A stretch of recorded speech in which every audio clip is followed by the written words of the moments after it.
Here we are back at it again. Another night, another video. And today we got a great topic. Great to me. What I like to talk about is manhood, masculinity. The thing everybody call toxic, the thing people are kind of twisted about in today's time, but very much so a necessity now more than ever. Because hard times create strong men and good times create weak men, right? I guess the saying goes something like that. But check this out. This is what a lot of people don't talk about, and I think it's not emphasized enough in today's time. We see it a lot, but it's termed something different. A lot of people call it toxic. And what that is the dark side of men, right? Every man has that dark side. And if he doesn't, I don't know if I fully trust him. Just being honest. So I think there's a saying that says being incapable of violence is not the same as being non-violent. And that's what we have to understand. A lot of men understand restraint, right? I think Charleston White says it all the time. Only the strong can have compassion for the weak. And that's true. That's extremely true. If you look at um the old books and movies talking about like samurais and warriors and things like that, yeah, you want to eliminate your opponent, you wanted to get all this stuff, but there's a certain honor in sparing somebody, right? I hate to say it like that because a lot of people might believe in sparing no one, but that's where that compassion comes in. There's a certain honor in knowing it. You know what I'm saying? This soldier's a great soldier. You're a great soldier. Yeah, I'm gonna spare you, man. You know what I'm saying? Like we gonna meet each other again anyway. You even see it in like the depictions of the World War II movies and things like that. If well, a person from a foreign army runs across an American or vice versa, and they both looking at each other with their weapons drawn, and it's about to go there. But they're at the point where they both tired. They both understand this some BS. Neither one of us know each other. We're not fighting over anything that me and you personally did to each other. So they spare each other. But the fact that they're both capable of doing that says a lot about the dark side of men and masculinity. So that's what we're talking about tonight. Without further ado, let's jump right into the discussion. The dark side of men. And number one is the psychological and mythological lens. So I found a few authors who've written books, right? Who talk about this. One author is Robert Bly, via the Jungian psychology. So the book is Iron John, a book about men. And the thought in this book is Bly, he argues that modern men have become soft, not in the physical sense, right? But because they are disconnected from a deep, wild, primal masculine energy, the wild man, as he calls it. This isn't about being brutish, but about accessing a potent, life affirming force. The dark side emerges when his energy is repressed, uninitiated, or channeled poorly, leading to passive aggression, depression, or sudden, uncontrolled outbursts of rage. We can come up with many examples, recent examples, but how to address it. So there's an initiation, right? Men need deliberate initiation into manhood. I believe in that. It's a very ancient and cavemanish tradition, but I do believe that men need that initiation into manhood. They need that man to hold their hand, and once they up of certain age, show them not being funny. These are the things that come with manhood. These are the things that come with masculinity, right? It's a great responsibility because it comes with great powers, right? So often through older male mentors, they're on enough. I could say this for myself. They're on enough. Well, at least y'all ain't never reach out. Y'all ain't never put y'all hand out and grab me. A lot of times I grab myself and pull me up. So I agree with him on that. So grieving, right? Men must grieve the loss of their connection to their fathers and his primal energy. I believe a lot of men are. And I believe that because a lot of men never had a chance to establish that connection. That connection with the father or even a father figure, a positive one, right? They're grieving that loss, and we can see it in what's happening and what's taking place in today's society, from science to just social interactions, right? So he also discusses reclaiming the Zeus energy. Black encourages men to connect with assertive, kingly energy that provides order and blessing rather than tyrannical power. And I'm gonna go out on the whim, and I'm gonna say this right here, right? We see it in toxic leadership. It is very obvious, right? I may be wrong about some instances, but a lot of times, most of the time, I'm not wrong about this. The guy who got picked on in high school, the guy who wasn't getting the dates, who didn't get to take his date that he wanted to the prom, and may have went with other guys that turned out to be less than him. Once they get, once they hit their stride in society and in socioeconomics, you can kind of see how they start to treat people. You can kind of see how they start acting amongst other people, like looking down on them or talking this way or talking that way, right? About certain people or about society in general. You can always see that. Like they become tyrants. And it's very obvious. Like we get it. You grew up, you're successful, you're very intelligent, you're educated, you have the money. A lot of people listen to you because of that reason. And they're abusing power and authority. We can see that a lot, man. I'm just being honest, bro. It's a lot of lames in positions of power who who abide by tyrannical views, man. That's just the only way I can say it. It's a lot of lames, man, that y'all shouldn't have put in that position who now have way too much power. Just how it is. Okay, so look, another author, very, very popular. We got Jordan Peterson, right? And the book that we're talking about from Jordan Peterson is The 12 Rules for Life and Antidote to Chaos. So the thought he has in this book is he discusses the dark side of man primarily through the Jungian concept of the shadow. So the shadow contains all the repressed, aggressive, and potentially dangerous parts of a man's personality. We all have it. If a man doesn't have it, again, I don't know if I trust him. If left unacknowledged, it can control him and manifest in destructive ways. And I'm gonna say this: we can see this in the hood, guys. Right? It controls and manifests in very destructive ways. But Peterson also speaks about the capacity for evil within all people and how men, in particular, must confront their potential for aggression and violence. I totally agree with this, and this is what I always say: you have to confront it, right? In some people, you know it's there. You can see it on them, right? It's got to be in you, not on you, but you can see it in them, like in their eyes, and just how they snap about with certain things. You can see this potential for aggression and violence, which is why, as men, we can keep a lot of things cordial, and we can keep a lot of things. We can mediate situations, right? We always need a mediator, but we can keep it from getting to that level because we know that so many of us are capable of it. Whether you carry it out very well or you're just not as good in carrying it out. But how to address it? You have to confront your shadow. He says, like, don't try to get rid of the darkness. Please don't. We need men like that, or else we wouldn't have a military. Instead, bring in the light, right? So acknowledge your capacity for nastiness, aggression, and evil. You have to acknowledge it. So integrate the shadow is also what he talks about. Learn to harness the positive aspects of the shadow, like the capacity for necessary aggression, to set boundaries and defend oneself and others. We can take this from an example like a father or like a mother, right? Or somebody who's in the military or somebody who's very educated, right? Very educated, very experienced, and they also have that side of them. We have to acknowledge that, but also integrate that dark part for times when it's needed, right? And mainly I say for protection. The main reason why we have a second amendment right.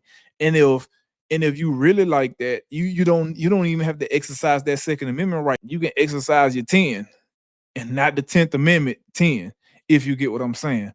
Peterson also says like take responsibility. The primary antidote to chaos and malviolence is to set your own house in perfect order before you criticize the world, to take immense personal responsibility. The old people might say, my bad. The elders might say, sweep around your own front door before you sweep around mine. Like that's just, I mean, to me, that's a golden rule of society. At least it should be, right? So next we have the sociological and cultural lens. And the first author I'm going to mention is Jackson Katz. This book is The Macho Paradox: Why Some Men Hurt Women and How All Men Can Help.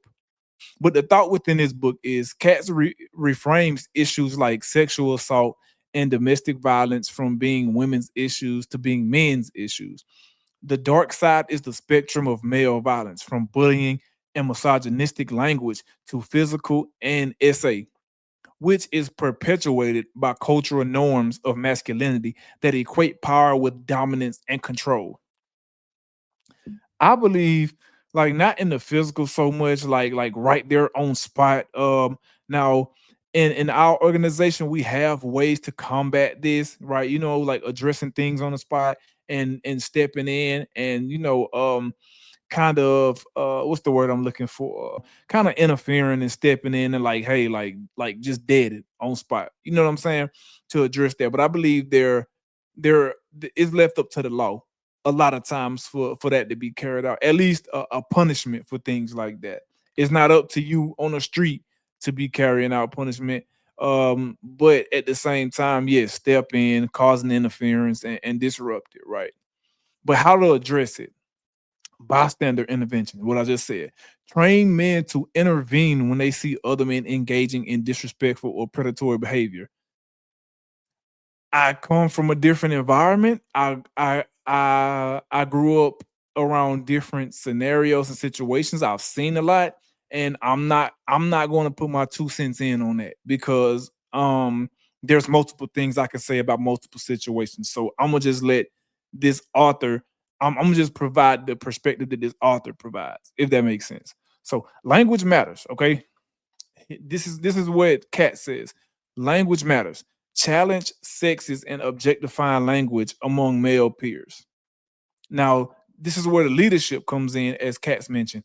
Men in positions of authority, so like coaches, executives, or teachers, they must model healthy, non-violent masculinity and actively teach it to younger men.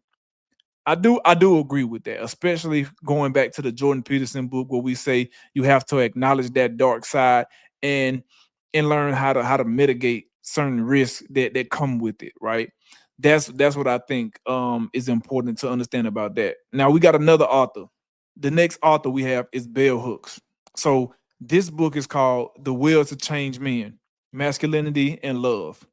So the thought that Hooks has in his book is his argument with great compassion that the dark side of men, their emotional numbness, isolation, and capacity for violence, is a direct result of the patriarchal system that also harms them. Mm. Men are socialized from childhood to shut down their emotions, to equate vulnerability with weakness, and to seek power over others. This emotional stunting is the root of much of the damage they cause. I can agree with that in certain instances, but then again, I can't because some of that is healthy. Like you can call it toxic all you want, but shutting down emotions is a good thing in certain times, right? Vulnerability can be a weakness because 100% people will use their vulnerability against you. And that's the part that people are not talking about when they say that when they mention that association. Sometimes when you're being vulnerable around people who don't know how to acknowledge and don't know how to uh respectfully deal with that aggression and deal with that capacity for violence and things like that, they will use that weakness against you. So yes, men should suppress that very much so, 1,000,000%, because there are other men out there who are straight savages, and any sign of weakness, they're going to annihilate you. So that's just how it is in the man's world. But the seeking power over others, I don't necessarily believe that that's a patriarchal thing. I believe that's a law of nature, right? I do believe there's a hierarchy, right? There's a power structure. Not that you should be seeking the power, but it exists. It exists. It's just how it is, man. It exists. So no, we shouldn't be seeking power over each other because we all entitled to our own human rights and things like that. But within the hierarchy of life or in social groups and things like that, yeah, it's a real thing, right? But how to address it? Emotional literacy is what Hooks talks about. Men must be taught and must practice identifying and expressing their feelings. Again, not gonna go too deep into that. Hooks mentions love as an antidote. Cultivate loving relationships that allow for vulnerability. Men need to give and receive love without associating it with a loss of control or power. Now, I'm gonna say this within the guy groups, at least most of the guys that I know, like even if you from, you know, a decrepit and a disruptive environment, even if you grew up less fortunate, I would argue to say that this exists. This manifests just in a different way when you come from a different environment, right? And the reason why I say this is because you can be doing all the things in that environment that you're not supposed to do, but the loss of a friend, right? The loss of a comrade or a family member or one getting sick. I've seen the hardest of men, the hardest, come to each other's aid when in times like that. I've seen men who are about to lose their freedom or are going through a rough patch in their life where it was a choose a me or them type of scenario, and everybody got together and stood by this person's side. So that's why I say love as an antidote.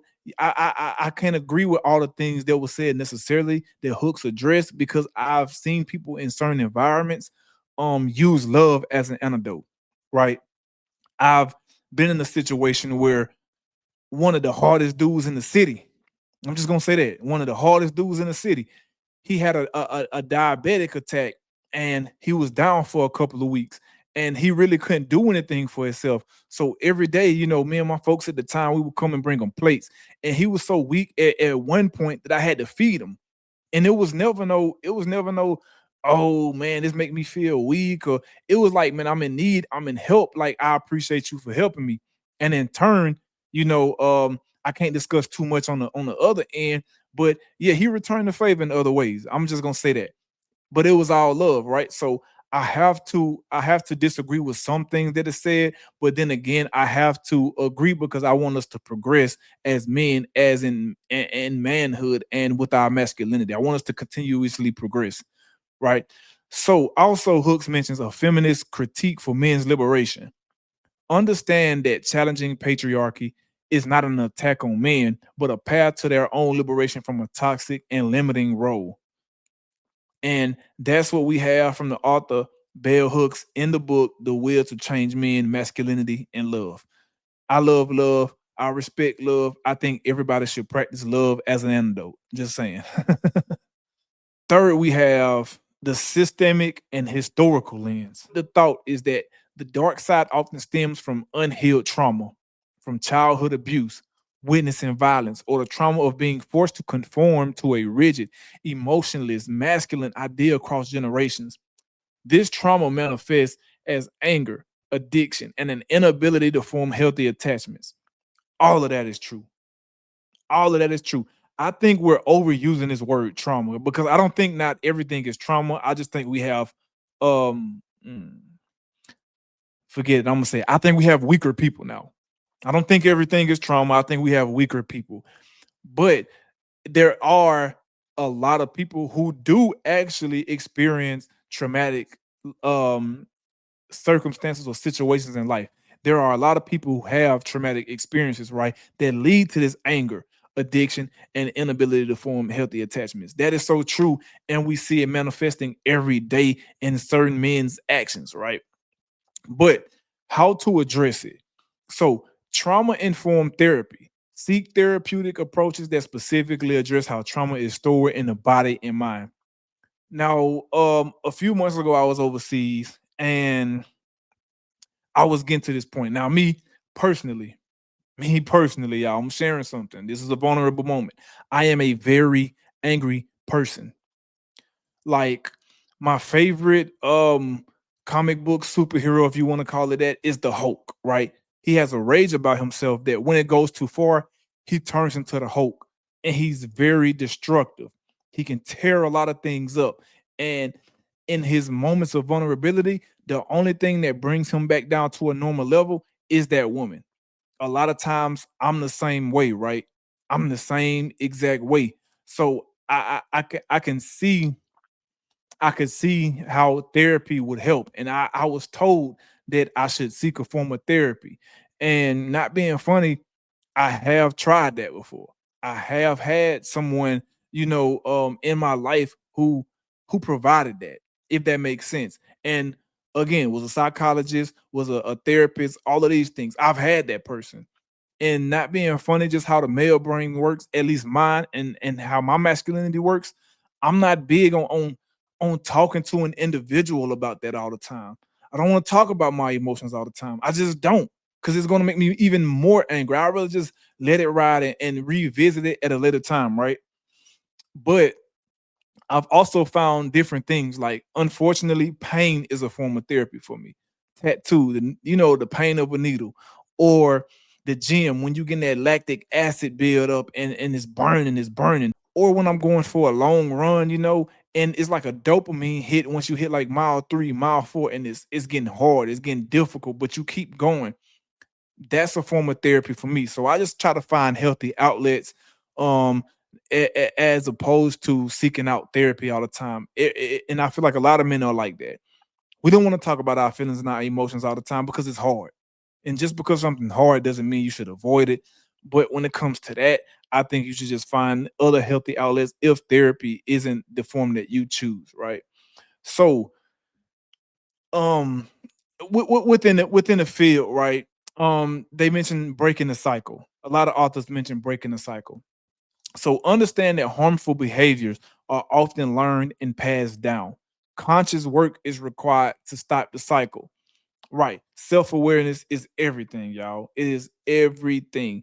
And if you don't possess a high level of self-awareness, I'm going to put it out there that you may be falling short in a lot of areas. I'm just being honest. That's just my own personal opinion. So we have to create supportive communities. Men need safe spaces with other men where they can be authentic and share their struggles without judgment. And that's kind of what I'm trying to do with me creating videos and me putting out bits and pieces of information and me just opening up and giving y'all a lot of myself and my past experiences. That's what I'm trying to do, right? Even if it's a DM, even if it's just hitting me up or email or anything like that, I'm going out there to say, like, I'm always here to talk. And just because I have to have a high level of professionalism in my work or, on social media or things like that, that doesn't mean that I don't understand what a lot of people's going through, right? There's almost nothing on planet Earth you can't talk to me about. And as I say almost, because there are a lot of things that I haven't experienced just because me growing up, my childhood wasn't that it wasn't like a lot of people's is. I'm just gonna be honest. Like, I didn't grow up like that. But me as an adult, I also gonna say this. I didn't make a lot of the mistakes that a lot of people made, but then again, I did, right? There's a few that I slipped past, but every other mistake you can think of, yes, I've been there and I've overcame it. I just knew where to stop. So that's that. But that's what I'm trying to do, man. Create a supportive community and create that safe space where men know, like, I can chop it up with KT or EB or Eric or Ben. I can chop it up with Benny about anything in life. I can chop it up with him because there's almost nothing I haven't been through that I can't relate to, right? So that's the thing right there. In this discussion tonight, I know we went a little bit long. I know I probably rumbled a little bit too much, but like I say, when we have these discussions, man, when I come on here and I chop it up with y'all, I just try to bring y'all a piece of me and present information that I think that y'all will be interested in. And if not, that's fine. I say this every video, but that's what I'm trying to do. I'm trying to foster a healthy environment and create a safe space for men like me, because I don't have a lot of friends. I got my bros, I got my tight circle, and I wanted to stay like that. But I also want to introduce people into that circle who maybe create their own circles, right? Who create their own groups, who understand. There are people out there who understand. And I'm sure you hear this all the time, but judgment free zone, as you've probably heard, because I can't knock you for nothing I probably done already did. I'm just keeping it G. Every man has that dark side. And when you're not able to let it out or let it out in healthy ways, it's going to manifest in other areas of your life that's going to harm you. And I don't want that to happen to men of any age, especially the youth, right? So that's what we're doing with these talks. But again, y'all drop it down in the comments, man. Leave a like if you like this video. What do y'all think? Do y'all think that every man has a dark side? Do y'all think that the dark side of men and the capacity for aggression and violence contributes to the toxic masculinity? Do y'all think? I don't know. Um, I'm gonna leave my personal viewpoints and I'm gonna leave my personal thoughts out of it. But I would like to hear y'all's, man. Keep it, don't keep it clean, keep it nice, but keep it honest, right? Keep it honest. And that's what we gonna rock with, man. That's what we gonna rock with tonight. Every man has a dark side. That's the end of the video. I appreciate y'all for tuning in. I have nothing more for y'all. I'm out.